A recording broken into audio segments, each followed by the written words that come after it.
सज्जनों, शास्त्रों में वर्णन है कि जब कली का अवतार होगा तो सफेद घोड़े में सवार होकर के चलेगा। तो सफेद घोड़ा है क्या? वो प्रकाश ही सफेद घोड़ा है। हमारे भक्त समझते होंगे, संत महात्मा समझते हैं, प्रेमी सज्जनों, और उससे हम सबको सवार कर दिए गुरु महाराज जी। आज हम सब उसका ध्यान सुमिरन करके शांति प्राप्त कर रहे हैं, और आप भी जब ध्यान करोगे तो शांति प्राप्त करोगे, जिसके लिए ये सारी दुनिया तड़प रही है। तो श्रीयान जी महाराज हम सबको ज्ञान दिए, आज आए हैं। आलु हरि कृपा सिंधु सुख धाम जगदीश्वर प्रभु हंस को कोटि कोटि प्रणाम। बहुरी बंदी जगते भुवनपति भगवान अमृताराध्या मोहिना विभूषि श्यांश जी तुम्हें बार बार प्रणाम। माता दुर्मति दूर करो, मंगल करो सब काज, मन मंदिर उज्ज्वल करो, हे मां कृपा करके रुक जाओ हे भक्त जन, क्यों जाते हो दूर, मस्तक पर रख लो जरा हंस चरण की धूल। हंस हमारे इष्ट हैं, हंस समस्त देवों के देव, हंस प्रभु तुम्हें वंदन करो, भक्त नवाए शीस। प्रेम से बोलिए श्री सदगुरुदेव महाराज की जय, सच्चिदानंद भगवान की जय, और भगवान की जय, हंस जी महाराज की जय, आनंद की जय, और भगवान की जय, माता की जय, उत्तराखंड की जय, पति हर हर महादेव। तो खंडवासी परम पिता परमात्मा और ज्ञान के दाता इष्ट देव श्री गुरु महाराज जी के चरणों में नमन बंदन करते हुए उपस्थित पूजनीय दोनों भाई जी, पूजनीय दोनों महात्मा जी, आदरणीय महानुभावों, प्रेमी सज्जनों और मातृ शक्ति के प्रतीक शक्ति स्वरूपा आदरणीय भक्तिमती प्यारी माताएं बहनों, 2023 में हम प्रवेश कर चुके हैं। और एक सच्चा भक्त का जीवन ही तभी होता है कि जीवन में कुछ भी नया दिन आए तो गुरु दरबार से शुरुआत करें। नए साल में हम नए गीत गाएंगे, सदगुरुदेव महाराज को दिल में बसाएंगे, नए साल में हम नए गीत गाएंगे। नया साल है, नया उत्साह है, नया उमंग है, नया दिन है, नया हर्षोल्लास है, नई घोषणाएं हैं। मंदिर के लिए आप सब लोगों ने नई घोषणाएं किया है, दिल आनंदित है, अंदर से आनंद है। सभी से निवेदन है, जिन लोगों ने अपना नाम नहीं लिखाए हैं, जो सेवा में अपना नाम दर्ज कराए, आप काउंटर पर लिखा दे नाम, ताकि हमारे पास लिस्ट आ जाएगा। जो लोगों ने मंदिर जो मूर्ति स्थापना के लिए जो सेवा दी है, जरूर आप नाम लिखाएं, ताकि मेरे पास रिकॉर्ड में नाम आपका आ जाएगा। अभी आप पूजनीय दोनों महात्मा जी के और भाई जी के बधाई को आप श्रवण कर रहे थे। हमारे कहने का तात्पर्य यह है कि जीवन हमें इसलिए मिला है। जीवन तो हर कोई जीता है, खाना पीना सो जाना सब काम है, पशु समाना, क्यों देह मनुष्य की धारी, सुनो बचन हरि नर नारी। जीवन तो हर कोई जीता है, पर जीवन वही सार्थक है जो मानव का चूल्हा पा करके, गुरु नानक देव जी कहते हैं, लख 84 भ्रम दिया मानुष जन्म पायो, कहे नानक निस्दिन आयो नाम को संभालो। कि लख 84 को हम भ्रम करते हुए आए हैं, न जाने से पहले हम क्या थे हमें नहीं पता। लख 84 भ्रम दिया मानुष जन्म पायो, कहे नानक नाम को संभालो। नानक देव जी कहते हैं कि ये तुम 84 को भटकते भटकते आए हो, तो नाम को संभालो, जो नाम तुम्हारे घर के भीतर है। आदि सच, जुगादि सच, है भी सच, नानक ओनली भी सच। जो था है और रहेगा, जिसका नाश नहीं होता है। और हे मानव, अगर संसार में आकर के तुमने उस नाम को नहीं जाना तो नानक देव जी और चोट मारते हैं कि जागो रे नर जागना अब जागन की बार, और फिर कब जागे नाम का जब सोए पांव पसार। जब पांव पसार कर सो जाओगे तो तुम्हें कोई जगाने के लिए नहीं आएगा। समय में नानक देव जी आए, कबीर आए, मीरा आए, रैदास आए, धर्मदास जी आए, अनेक महापुरुष आए। आज हंस वंश के इस जो धराधाम पर सदगुरुदेव श्री सतपाल जी महाराज जी हमें जगाने के लिए आए हैं कि मानव जागो, उठो, अपने भीतर में ज्ञान को प्राप्ति करो। और जब अपने भीतर में ज्ञान की प्राप्ति करोगे तो ये मानव का चोला पाना सफल और सार्थक हो जाएगा। आज दुनिया में अनेक वक्ता हैं, अनेक श्रोता हैं, अनेक गुरु महाराज हैं, बड़े बड़े महामंडलेश्वर हैं। सभी धर्म का जागरण कर रहे हैं, सभी धर्म का प्रचार कर रहे हैं, सब अवेकनिंग ला रहे हैं, सभी संसार के अंदर में धर्म का वाहक बने हुए हैं। पर महापुरुषों का काम होता है कि संसार में आने के बाद जो तुम्हारा वास्तविकता है, तुम अपने वास्तविकता को जानो। और हमारा वास्तविकता क्या है? अपुन अपो को आप ही में पायो, सबद ही सबद भयो उजियारो, सदगुरु भेद बतायो, अपुन अपो को आप ही में पायो। कि हे मानव, तुम अपने को अपने भीतर में जानो। और अपने भीतर में जानने का ज्ञान हमें गुरु महाराज जी ने कराया है, जो कबीर साहब ने कराया था, जो नानक देव जी ने कराए थे, जो 10 बादशाहों ने कराया था, जो राम जी ने कराए, कृष्ण जी ने कराए।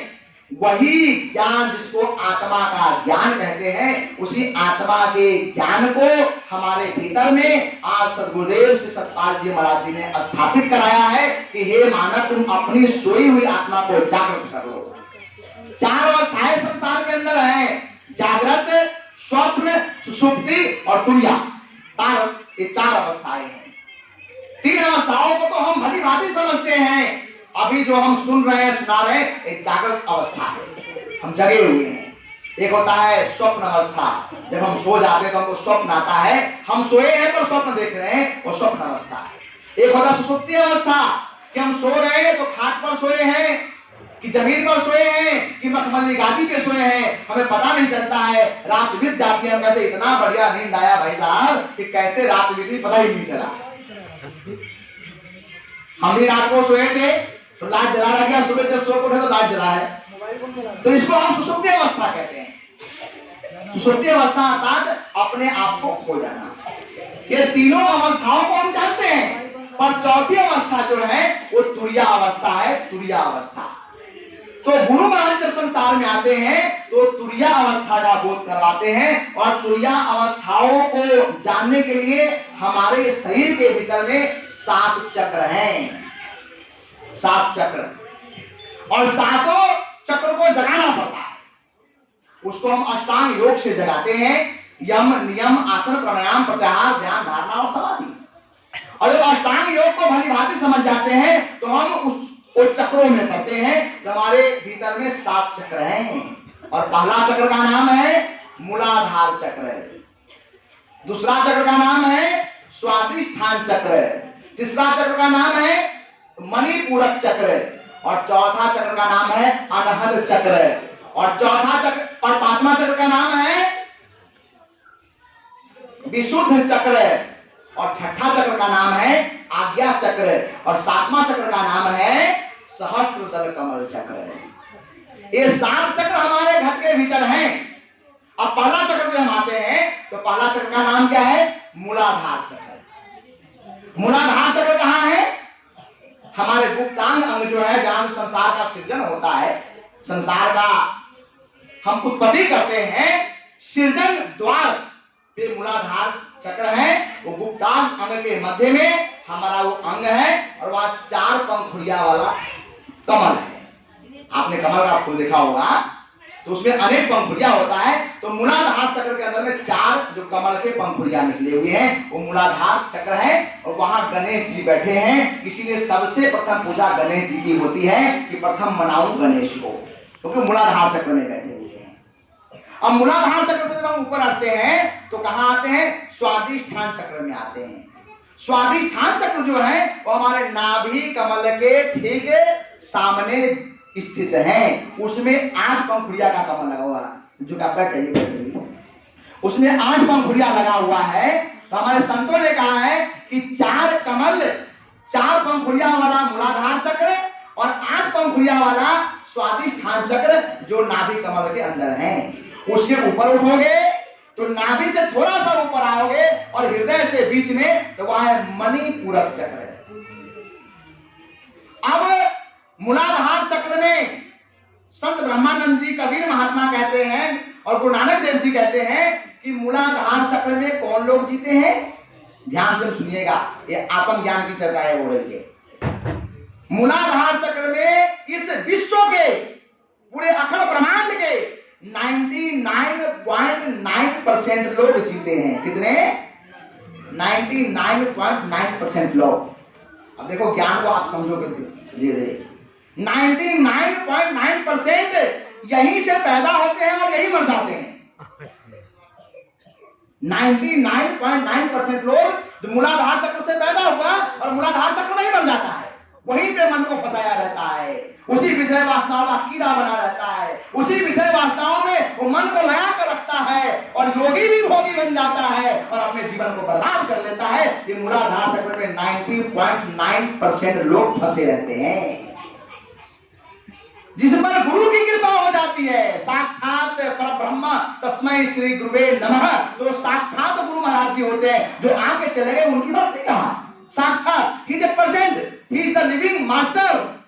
जो जीता जागता गुरु महाराज है, उनकी जब कृपा होती है तो उस 99.9% में से हम ऊपर उठ जाते हैं और मूलाधार चक्र से उठ करके स्वादिष्ठान चक्र में आ जाते हैं, जहां 8 पंखुड़िया का कमल विराजमान है। और वहां पर जब आते हैं, जब गुरु की कृपा हो जाती है, क्योंकि गुरु महाराज जी हैं जो मूलाधार चक्र से हमको और आपको बचा सकता है, और दुनिया की कोई ताकत नहीं है जो हमको मूलाधार चक्र से बचा सकता है। तो मूलाधार चक्र से हम सबको गुरु महाराज जी ने बचाने के लिए वो तुरीयावस्था का, वो ब्रह्म ज्ञान का, वो आत्मा ज्ञान का हमको बोध कराए हैं। अब वहां से उठेंगे तो स्वादिष्ठान चक्र में आएंगे। गुरु महाराज ने इतनी बड़ी कृपा किया कि हमको मूलाधार चक्र में फंसाया ही नहीं, क्योंकि हम सब पहले से मूलाधार चक्र में फंसे हुए हैं। तो गुरु महाराज ने कहा चक्र में लाया और यहीं से श्वासों की क्रिया बताई। श्वासों की कर सुमरनी अजपा होकर जाए सोहंग अपने आप। जो सोहंग की साधना है उसका प्रैक्टिकल जानकारी हमें स्वादिष्ठान चक्र से करवाया। और जब स्वादिष्ठान चक्र से हम उठते हैं तो कहां आते हैं? मणिपूरक चक्र में आते हैं। मणिपूरक चक्र के व्यक्ति का पहचान क्या है? वो हठ योगी बन जाता है, वो कर्म योगी बन जाता है। उसको कहते हैं मणिपुर के वासी हैं। जो मणि ठान लेता है वो करके रहता है। जो ठान लिया उसको कोई भी नहीं हरा सकता है। दुनिया एक तरफ हो जाए और मणिपुर का वासी अकेला हो जाए और दुनिया को पछाड़ करके अपना आगे निकल जाता है, वो मणिपुर के वासी होते हैं। वो कर्म योगी होता है, वो कर्मठ होता है, वो अपने जो परिपूर्ण काम में संलग्न रहता है। अगर आप मणिपुर चक्र से ऊपर उठोगे तो अनहद चक्र आता है, जो हृदय में निवास करता है। अनहद चक्र, अनहद चक्र में जाने के बाद व्यक्ति को कुछ लेना देना नहीं रहता। कछु लेना न देना, मगन रहना, बिना बजाए जिस दिन बाजे घंटा शंख नगारी रे, बहरा सुन सुन मस्त होते है तम की खबर विसारी रे। अनहद की धुन प्यारी साधो, अनहद की धुन प्यारी रे। जो अनहद चक्र निवासी बन जाता है उसको संसार से कोई वास्ता नहीं। कोई बुरा करता है तो करने दो, कोई अच्छा करता है तो करने दो। कछु लेना न देना, मगन रहना। वो मग्न हो जाता है। उनको भला बुरा से, अच्छाई से, बुराई से, ईर्ष्या से, द्वेष से, अलगाववाद से, नफरत से कोई वास्ता नहीं रहता। वो अनहदपुर के वासी होते हैं। अब अनहद चक्र से जब आगे बढ़ोगे तो कंठ के बीच में, गले के मध्य में विशुद्ध चक्र है, विशुद्धि चक्र है। विशुद्धि चक्र का पहचान क्या है? कलयुग में स्वधाम वाले बाबा जी, और इससे पहले एक निर्मल बाबा जी हुआ करते थे, उससे पहले रामपाल बाबा हुआ करते थे, और भी बहुत सारे बाबाएं हैं। ये सब विशुद्धि चक्र के वासी हैं। विशुद्धि चक्र में जाने के बाद व्यक्ति को सिद्धि प्राप्त हो जाता है, और जब सिद्धि मिलता है तो वो इतना अपने वाणी को सिद्ध कर लेता है कि जो कह देगा वो हो जाएगा। जो आपको कह दिया वो होना है, क्योंकि वो सिद्ध पुरुष हो गया, क्योंकि वो विशुद्धि को साध लिया है। वो कंठ में है तो जो विशुद्धि को साध लेते हैं वो विशुद्ध चक्र के वासी हो जाते हैं। जो लोग जो सिद्ध पुरुष होते हैं, जो बड़े बड़े जो तांत्रिक होते हैं, जो बालाजी के दरबार लगाते हैं, खाटू श्याम के दरबार लगाते हैं, माता रानी के जो दरबार लगाते हैं, लेता है और सिद्धि में जो कहता है वो सिद्ध हो जाता है, तो सिद्ध पुरुष है, तो वो विशुद्ध चक्र के वासी होते हैं। विशुद्धि चक्र से ऊपर उठोगे तो आज्ञा चक्र है, जो दोनों नासिका के अग्रभाग में निवास करता है। आज्ञा चक्र की जहां ज्योति प्रकट होती है, वो ब्रह्म रंध्र, वो ब्रह्म ज्ञान, वो ज्योतिर्पुंज परमात्मा प्रकट होता है, वो आज्ञा चक्र है। और आज्ञा चक्र जब ऊपर उठोगे तो सहस्त्र कमल चक्र, उसको चोटी चक्र भी कहते हैं, और कबीर की भाषा में उसको शून्य चक्र भी कहते हैं। तो कबीर दोहावली पढ़ोगे तो शून्य चक्र का जिक्र आता है, चोटी चक्र का जो मतलब जिक्र आता है, पर शुद्ध अध्यात्म की भाषा में सहस्त्र दल कमल का चक्र, जो हजार कमल के पंखुड़िया वाला चक्र है, यहाँ पे हजार कमल।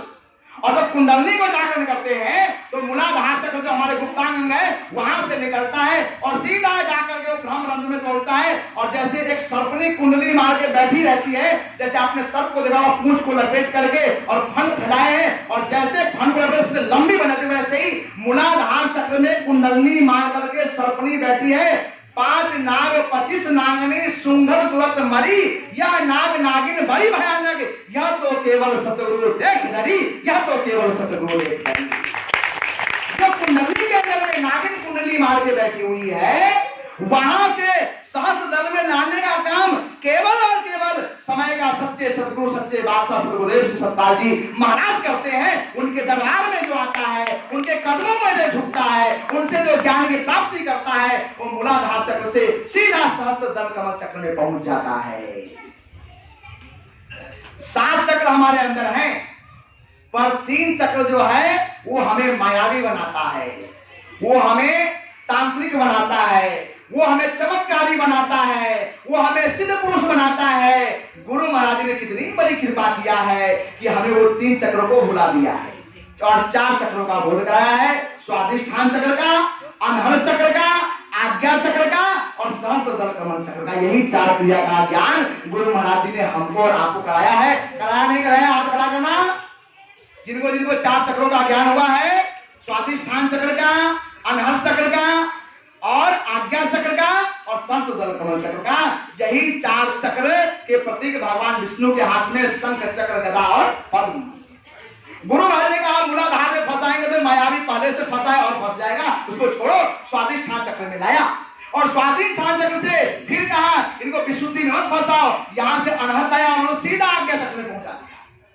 और आज्ञा चक्र में पहुंच करके सारे कुसंस्कारों को, कुव्यवहारों को वहां जो जब हम जला देते हैं, जब इस ज्योति प्रकट होती है, उसमें कुछ संस्कार जब भस्म हो जाते हैं, तो यहाँ से सहस्त्र दल कमल में पहुंच जाते हैं कि जहां से अमृत का जो रसना टपक रहा है, अमृत की झरना झर रहा है और व्यक्ति उसको पी करके और जिंदगी सफल और सार्थक कर लेता है।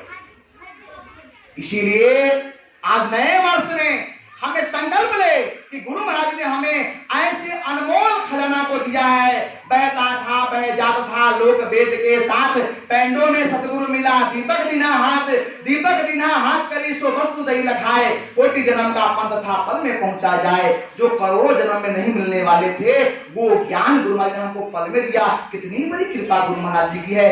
7 जन्म हम ले ले तो भी गुरु महाराज के कर्ज को नहीं चुका सकते हैं। ऐसा अनमोल चतुर श्लोकी भागवत, 4 क्रियाओं का ज्ञान और 4 चक्रों का भेदन हमें गुरु महाराज जी ने कराया है। और ऐसे चक्र का हम ज्ञान कराए हैं, तो हमें आज नए वर्ष के अवसर पर आज 1 तारीख 2023 को इस रुद्रपुर के आश्रम में एक संकल्प लेना चाहिए। भजन है, साथ दीजिएगा आप लोग। बोले सतगुरुदेव महाराज की जय, साचे दरबार की जय। घर घर अलख जगाएंगे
तुम ध्यान कीजिए और हाथ से ताली करिए।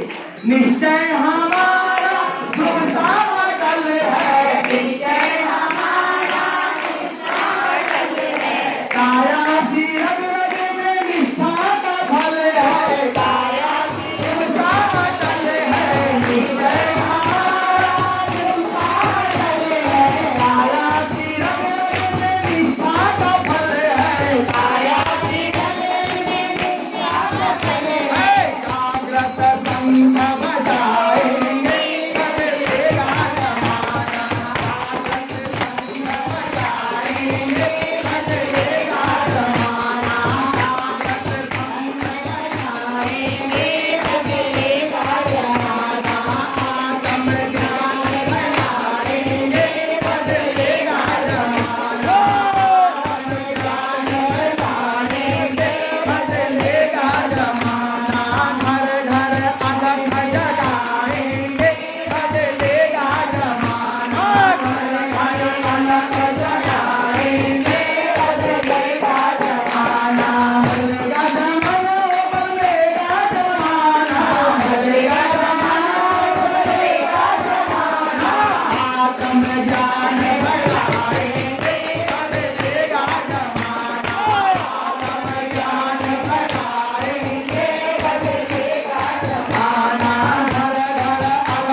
प्यारे देवी सज्जनों, आइए नए वर्ष पर एक नया संकल्प लेकर के यहाँ से जाए कि घर घर अलख जगाएंगे, बदलेगा जमाना, आत्म ज्ञान फैलाएंगे, बदलेगा जमाना। जमाना अवश्य बदलेगा।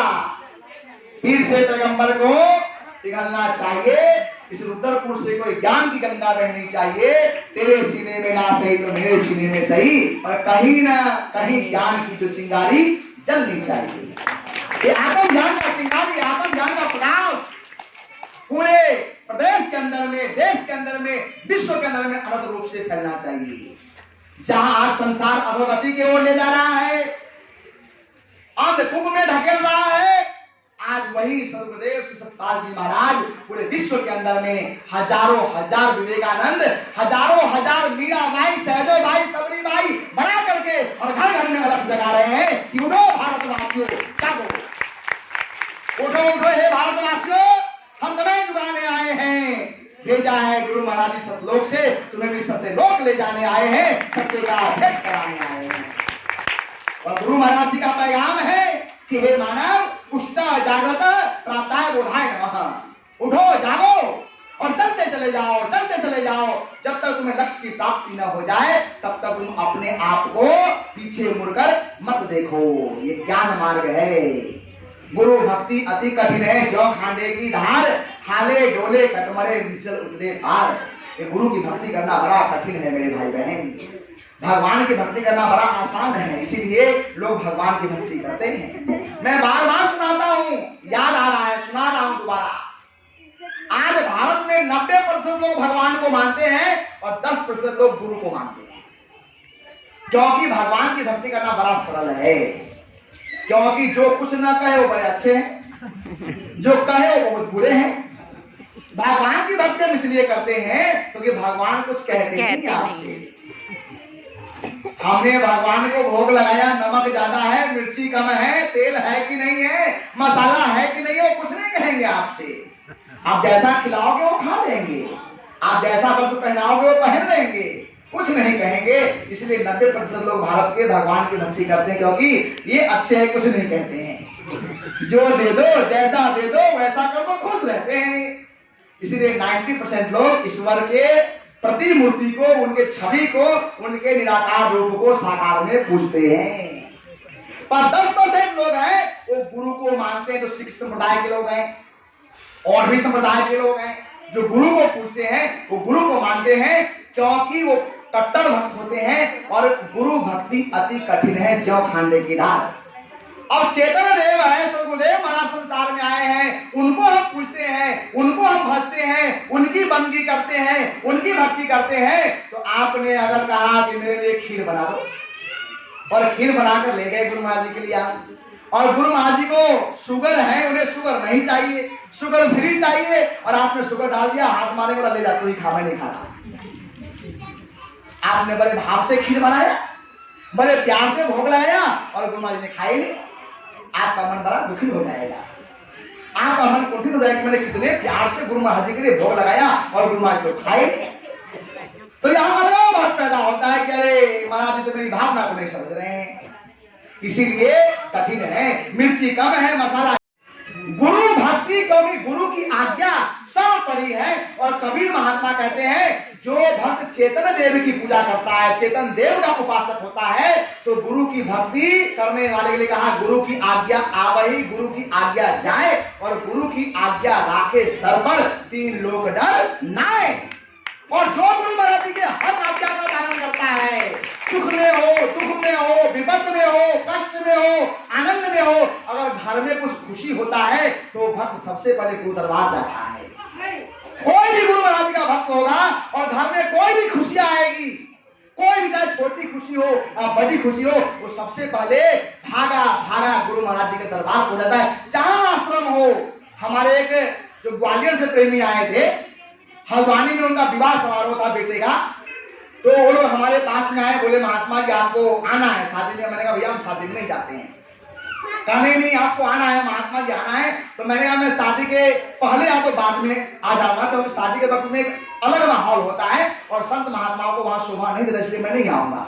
हमने मना कर दिया उनको आने के लिए। अगर और प्रेमी होते तो बुरा मान जाते, पर वो कहा ठीक है महात्मा जी, हमारी प्रार्थना थी, आपने नहीं सुना तो कोई बात नहीं, आप नहीं आ रहे हो तो मैं अपने बेटे को और बहू को विवाह करने का फेरा लगाने के बाद सबसे पहले दरबार में लाऊंगा और आप उसे आशीर्वाद दोगे, उसके बाद ही मेरा बेटा और बहू डोली में बैठकर ससुराल जाएगा, उससे पहले नहीं जाएगा।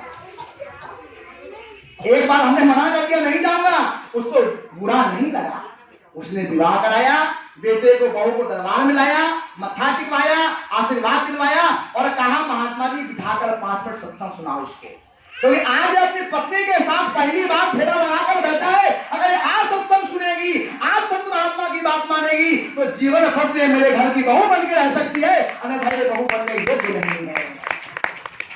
कैसा संस्कार ज्ञानी आत्मा का होता है, कैसा भक्ति ज्ञानी आत्मा का होता है।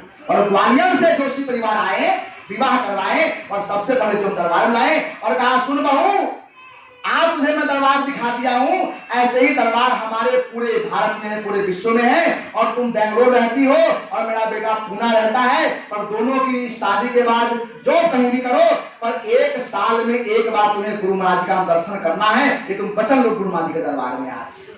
और दोनों पति पत्नी को माता पिता ने वचन दिलवाया कि साल में साकार रूप में गुरु महाराज का जाकर चाहे जहां भी रहेंगे दर्शन करेंगे, और जिस शहर में रहेंगे हर हफ्ते सत्संग में जाएंगे, हफ्ते में नहीं तो महीने में एक बार 1000 काम को छोड़ करके जहां भी रहेंगे वहां के दरबार में जाएंगे और संत महात्माओं के कदमों में बैठ करके सत्संग को श्रवण करेंगे। उस भक्त की भाव देखकर हृदय गदगद हो गया।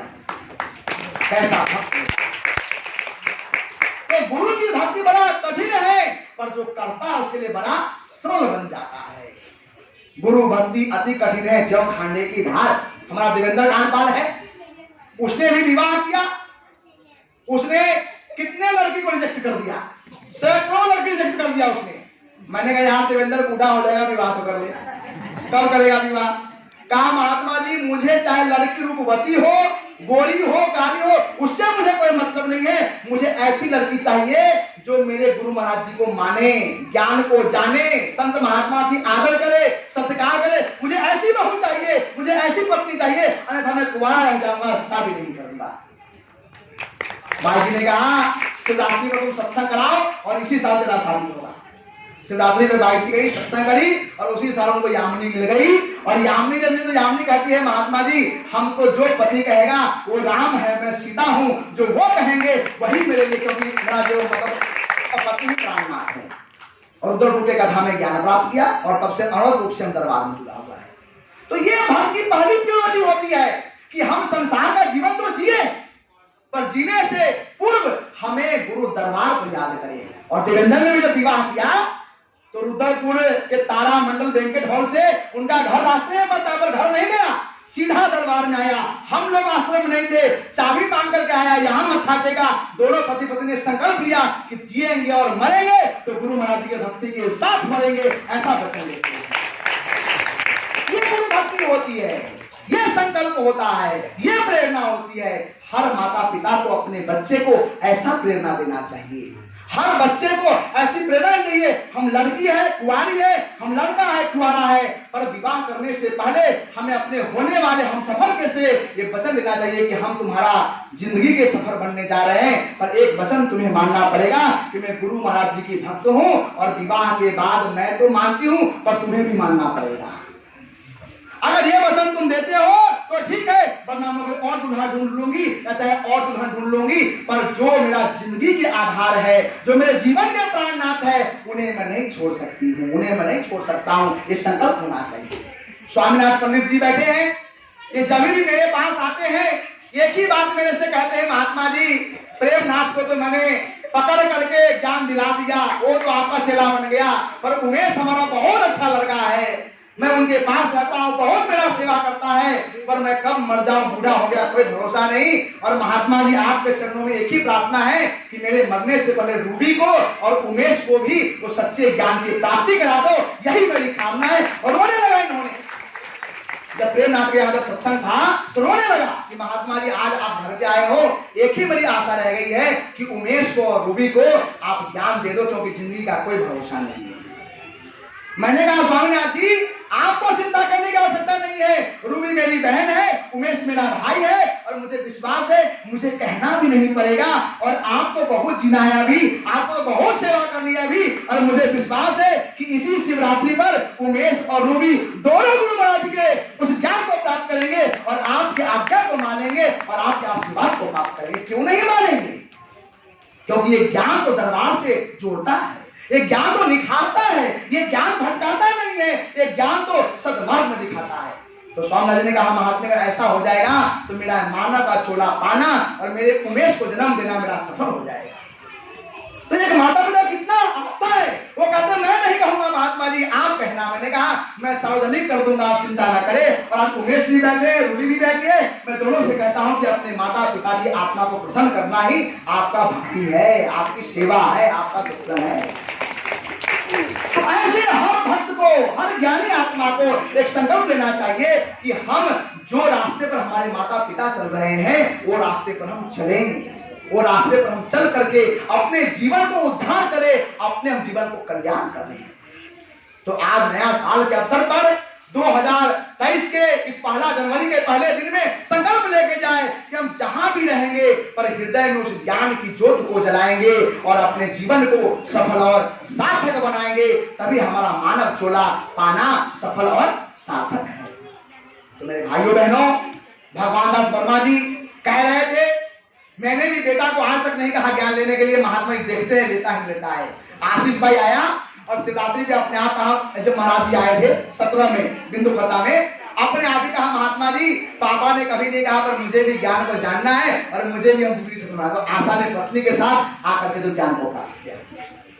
तो अगर माँ बाप सच्चा है, माँ बाप भक्ति मार्ग पे जुड़ा है तो बेटे को कहना नहीं पड़ता है, वो अपने आप उनके पद चिन्हों पर जो चलता है और चल करके उस ज्ञान की प्राप्ति करता है।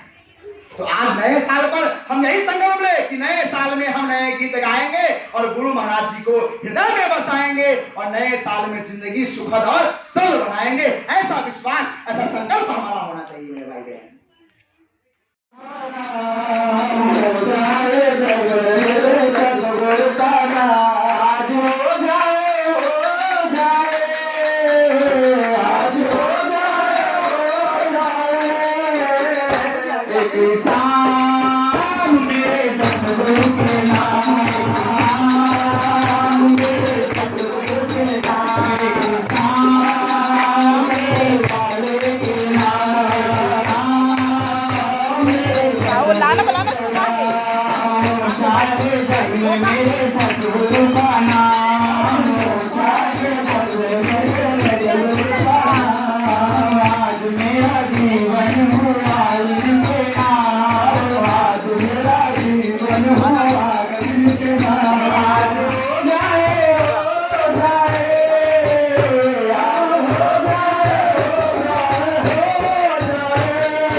राजा महाराजा अपने गिरदान नजरिया हम सब में